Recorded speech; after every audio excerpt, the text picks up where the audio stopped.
Oh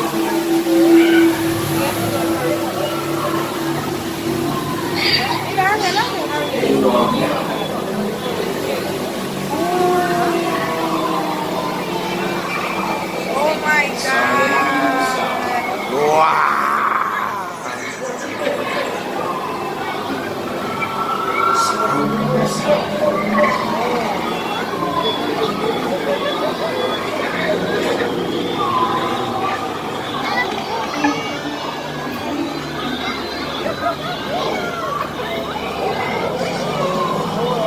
Los perros, Gigi. Mira los perros.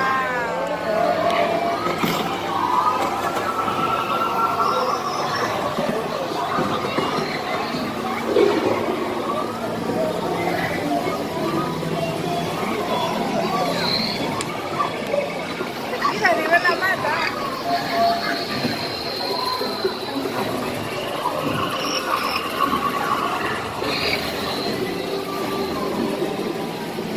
Oh my God.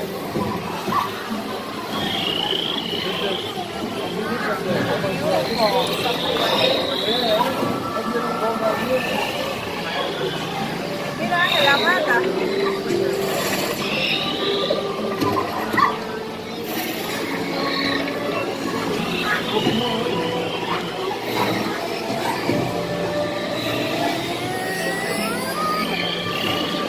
Mira, mira, mira.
Mira, mira, mira.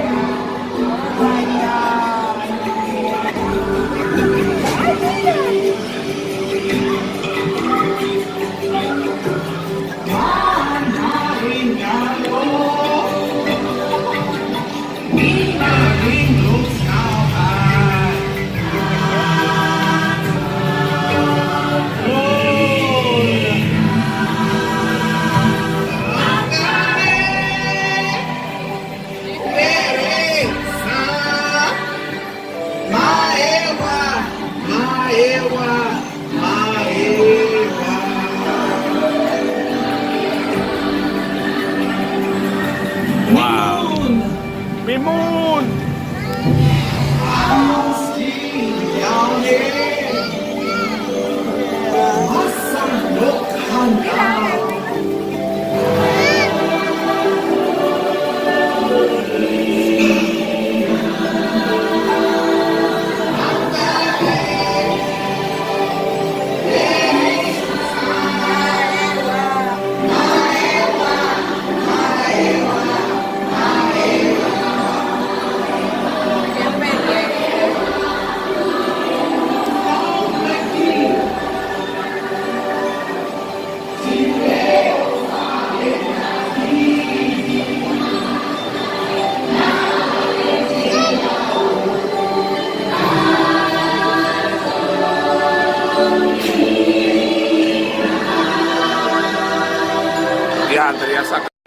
Should give you a pretty good idea of who we're looking for today. We're really not going to see every single one, but usually we do have some good luck. So my friends, as we head on into the reserve, keep those eyes open, keep those fingers crossed, and welcome to the Round Bay Wildlife Reserve. We're going to start here in the Little Ituri Forest. Quite a few animals in the forest are really shy and they have really good camouflage skills.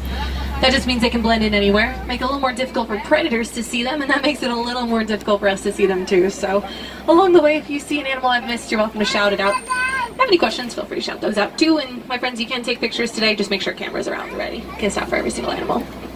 We're gonna kind of go by this hill though, down to the watering hole. Now coming up on our right hand side on the hill, there's kind of a tan antelope. You can just see it sitting right amongst the bushes up there on the right.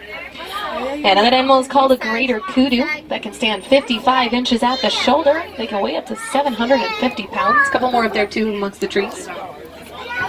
Ooh, and friends, a black rhino. Look to your left side. It's walking in the middle there on the hill. Wow! See it going around. The black rhinos weigh about 3,000 pounds and they can run at 35 miles an hour. It's actually a second one. It's snoozing right here on this little dirt mound. If you look out to your left, just right there below the tree. Kind of blends in. We're very fortunate to see black rhinos. There are fewer than 5,000 of those beautiful animals left in the entire world. Very fortunate today. We'll talk about that in a bit. In the meantime, up to our right-hand side, this reddish-brown animal that you see up here on the hill, those are called bongos. They're known as the ghosts of the forest because they're very quiet animals. Now, their horns curl back at the end and helps them dive through the trees and not get tangled on the branches. So they can move through the forest here very quickly and very quietly to get away from those predators. I think, though, that might just be about it for the forest. So, yeah, we'll keep moving on, friends. A lot of reserve left to see, and I think next we are going to make our way down towards the Safi River. Now, if you guys haven't been down to Safi before, that's where a lot of Africa's most dangerous animals live. Hopefully we'll see them before they see us. Down at Safi, though, best spot on the reserve. Might get to see some hippos today, so keep your eyes open. They usually like to hang out underneath the water. It's a little bit cooler down there. Just keep them out of the hot sun. Oh, I already see a hippo coming up. Alright, so as we're coming down to the bottom of this hill, my friends, the hippo's going to be on our right side in the water, just next to those two little tree stumps you see sticking out. You can just see the top of its head. Oh, that's hanging out. They can get up to 5,500 pounds fully grown. A group of them is actually called a bloat of hippos, so it's a pretty fitting name if you ask me. A lot of people think they are strong swimmers. That is not true. They actually like to walk or run along the bottom of the river. It's a little easier for them. Now, one of the few animals they don't mind sharing their homes with are these birds on our left. Those white ones you see on that center island are called pink-backed pelicans. They usually get their pink colors during mating season. Those birds will sit on the hippo's back, eat all the insects that crawl on top of it, keep the hippo a little happier. There's also a baby hippo coming up on our left, friends. If you look on this next island in front of us on the left side, you can just see it kind of snoozing right below that log. Yeah, it kind of looks like a little rock there by all those birds, but you can just see a little end sticking out. I see the face as we go up a little further. You can see it on the other side. Yeah, babies are born between 50 and 100 pounds. That one's about 2 months old. Wow. Alright, let's go a little further down the river here. A couple more down below the water. You can just barely see them over the side there on our left. Let's see. Ooh, we're going to be crossing a bridge here in a moment, my friends. Down to your left-hand side are some Nile crocodiles down there. And quite a few of them. So we're going to go nice and slow across this bridge then. Now, these crocodiles, they average 16 feet in length, but they can get up to 20 feet. So they are as long as giraffes are tall. It's all scary. Also have incredibly powerful jaws. When they bite down, my friends, that is 2,000 pounds of pressure per square inch coming down. Basically, they can chomp through the bones of any animal that crosses their path, and I really don't like the sound of that, so we're going to go ahead and leave the Safi River, keep moving on, and we are next headed towards my favorite section of the reserve. It's called the Serengeti grasslands. Also known as the savannah. It's where you can find more of those popular animals out here, like elephants and giraffes. Let's see a few of them. Savannah is also a completely different ecosystem, so those animals behave quite differently according to their surroundings. So it does look like we have a little backup of trucks, my friends, so we're going to hang tight here for just a moment until this truck starts heading down the hill. See what we can find out on the savannah today. Probably an animal hanging out either in the road or very close to it. They do have the right-of-way out here on the reserve, and some of them, a little stubborn sometimes, they do like to hang out on the road, especially giraffes. Very, very curious creatures. Alright, there we are. I did mention a different ecosystem, my friends, and a very, very important part of that ecosystem is coming around this corner on our right-hand side. It's a tree. Kind of looks like it's upside down. This one over here. It's called a baobab tree. Now, during drought seasons, my friends, this tree can actually store thousands of gallons of water inside. So it really does help animals out when water's hard to find out here. That's why it's known as the tree of life. And if you notice on that trunk, a couple circular holes, those are made by elephants. They'll kind of use their tusks Once they have those holes, they'll stick their trunk inside the trunk of the tree and drink the water like a juice box. So magic. I'll probably see a few more as we come on through here, but let's head on down to the bottom of the savannah flora. Let's see who's out here today. Ooh, friends, right here at the bottom of the hill, there is a beautiful Maasai giraffe. I'll get a great view of that in just a second. Now, that's the tallest land animal in the world. They can stand about 20 feet when they're fully grown. They're actually born pretty tall, too. Giraffes are 6 feet at birth. So if any of you are 6 feet tall, you're the same size as baby giraffe. Congratulations. Group them's known as a tower. It's a pretty fitting name. And like I mentioned, it's called the Maasai giraffe. There are 9 different subspecies in the world. Maasais like these, they have a darker color to them, as well as kind of a jagged, uneven spot pattern. So that's how we can tell them apart. Over to our right over here, you're going to notice a lot of trees here in the center, my friends, but there's also a whole lot of nothing. A lot of open space, not many places for animals to hide. So out here, they can't really rely on camouflage the same way they do in the forest. They're going to have to rely on speed and agility to get away from predators, or they're going to have to rely on their herds just because there is strength in numbers. Much higher chance they'll get away from predators. And, oh, there's a predator. If you guys look down to your left-hand side, you just see the back of a spotted hyena. It's right by the cave up ahead of us. Just see that orange fur right up there. So we'll go around the rocks here in a moment, get a little better view. Spotted hyenas, though, they are a matriarchal society, which just means that the ladies are in charge. Most people think they're scavengers, but they do prefer to hunt, and they're very successful. This one's just coming down towards the water here, if you look over the side of the bushes on our left side. And then there's another one, too. It's a little bit further over to the right side of that one, just up by the end of the cave over here. They're munching right now. Probably best known for the wide range of noises they can make, everything from a low whooping sound to a high-pitched cackle. And most of those vocalizations, my friends, are after the sun goes down. So if you want to hear them, you can always come on back a little later, go on a night safari. It's usually the best time to see them.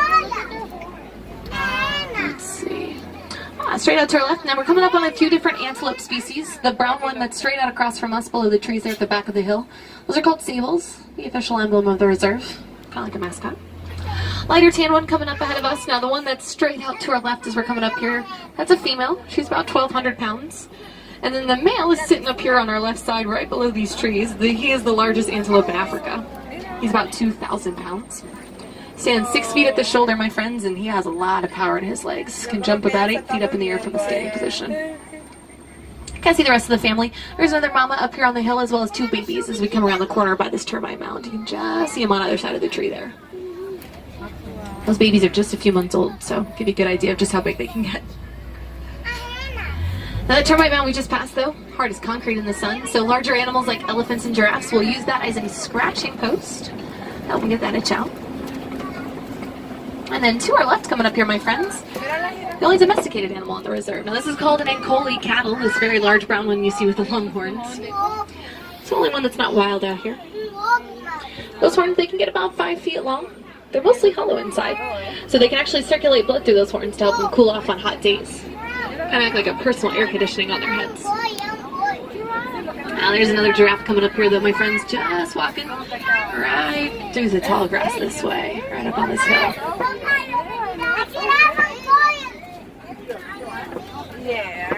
Just heading across. And probably the coolest thing about them, and the reason that giraffes are my favorite animals, is because they spend 20 hours of every day eating.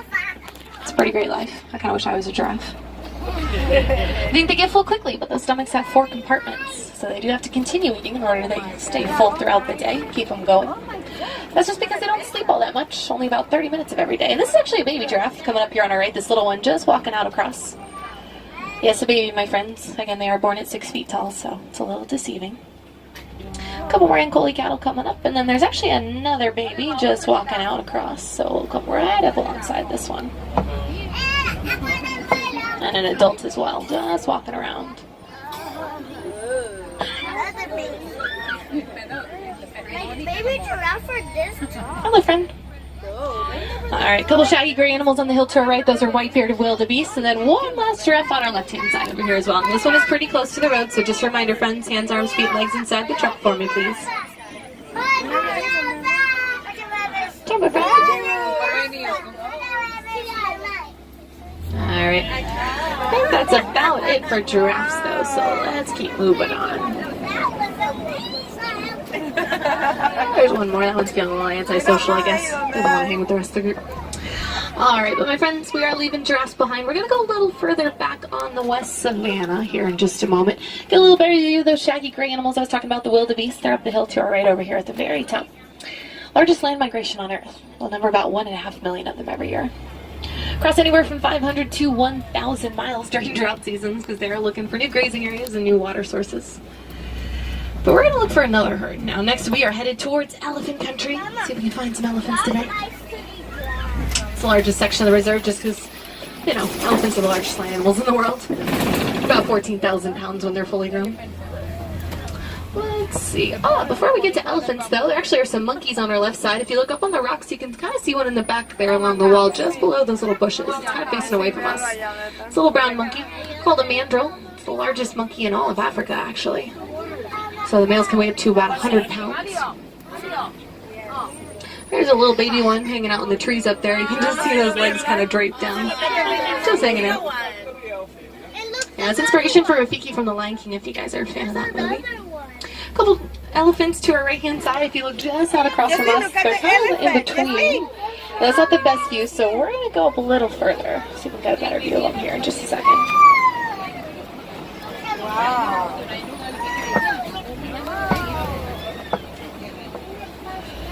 Yeah, there we go. Much better view of them to our right-hand side, my friends. A couple of them hanging out back this way.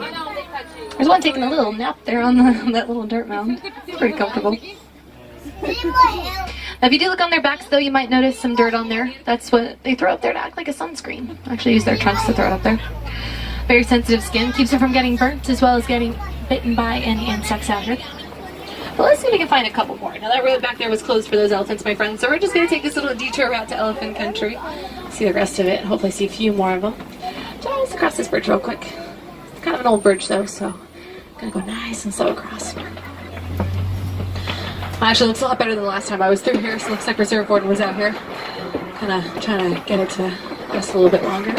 Almost there though, friends, it's fine. Just ignore that sound, it's fine. Alright, and back to ours, there we go. Now that bridge though takes us to red clay pits. Elephants, they love red clay. There's a lot of minerals and nutrients inside. So first, kind of gouge it out with their tusks and then they'll eat it.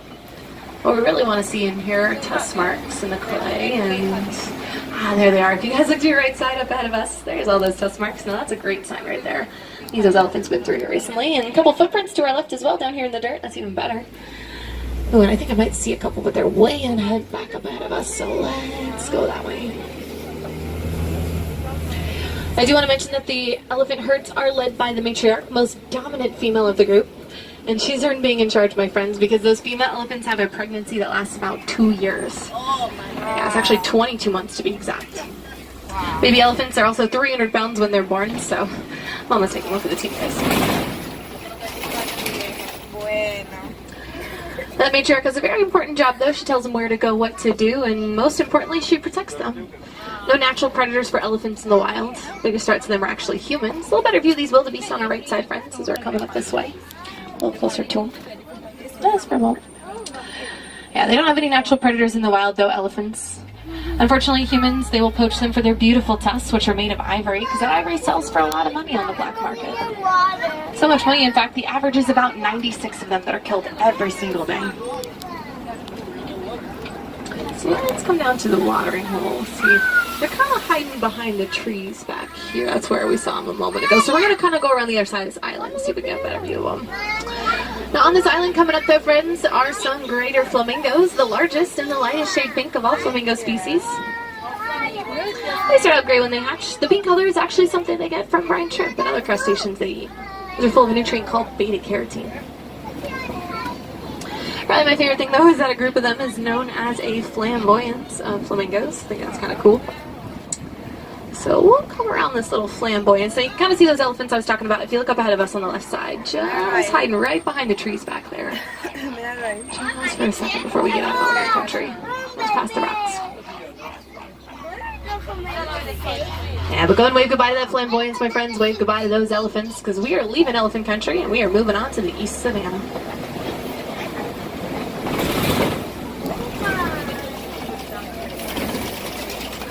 Alright, now here in East Savannah is sometimes where we can find some of the more critically endangered animals here on the reserve. There's a mud pit tour left though. That is a very popular spot for rhinos. We might see a few more out here. Like to roll around in that mud again. Kind of acts like a sunscreen for them too. Also have some cool off. Oh, there's a zebra. Look to your right side, friends. Way at the top of the hill there. You can just see it around the side of the trees there. Now that's up by the copies, so we'll head up that way. We'll get a much better view of that here in just a few moments.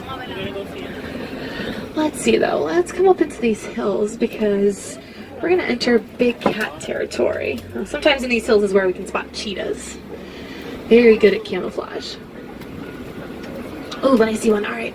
So as we're coming around the corner, my friends, on your left-hand side, if you look just up kind of in front of that little hut back in the trees, you can just see that pretty face standing out across. Kind of at the end of where those logs are there in the middle on the left-hand side.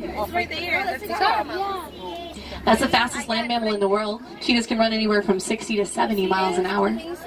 Actually, the fastest one in captivity was clocked at 72 miles an hour. And they're really well built for speed. They have non-retractable claws so they can grip the ground as they run, and then very powerful tails they use kind of like a rudder. They can change direction after their prey. There are a couple more. These ones are a little easier to see. If you look out to your left-hand side, they're here in the middle, right along the fence in the very back there. So the left-hand side of these trees you see. There's two of them. Kind of hiding back there. Only large cat in the world that can purr just like a house cat can. Alright, let's come around the corner though. We're heading up to Kopi Rocks next, my friends, and Kopis are usually the best spot here on the reserve to see lions. So we're gonna keep our fingers crossed. They're probably sleeping up here because they like to sleep most of the day. Anywhere from 16 to 20 hours. They have a pretty great life. And I like these rocks though because it gives them a nice high point they can see across the savannah for miles. Well, I think I might see one. Alright, let's go a little bit further. Alright friends, she's very hard to see. There is a lioness. If you look back to your left, kind of in the crack of the rocks up there, she's wedged right in the middle of all of them. She's snoozing right up there. You can kind of see that back paw stuck up. It's her face. She's kind of bent back towards us. And she found a nice little spot to hide away from everybody. She's doing what they do best though.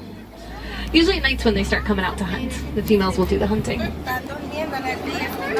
There's those zebras we were talking about though. Now my friends are over to our right. A couple of ostriches back there too if you look just in between the trees. Those ostriches are not.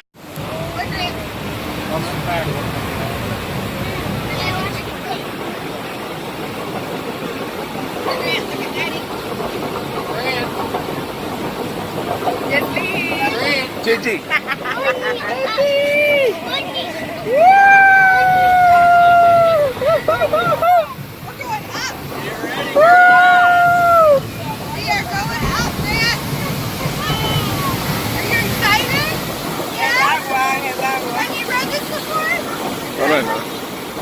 We are going up, buddy.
Whoa! Mira, Chichi. Mira. Burning. Wow! Look at that, Chichi. Wow!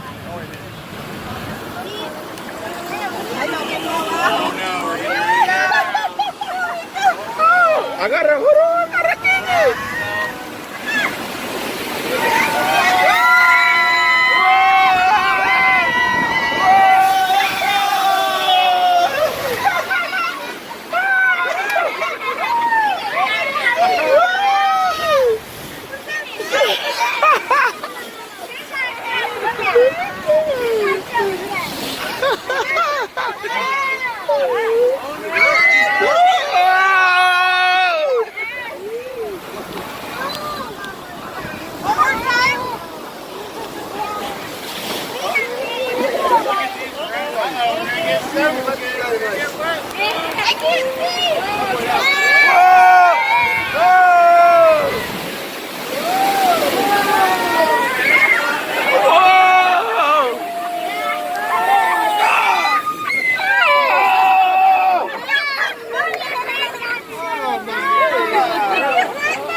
I said no.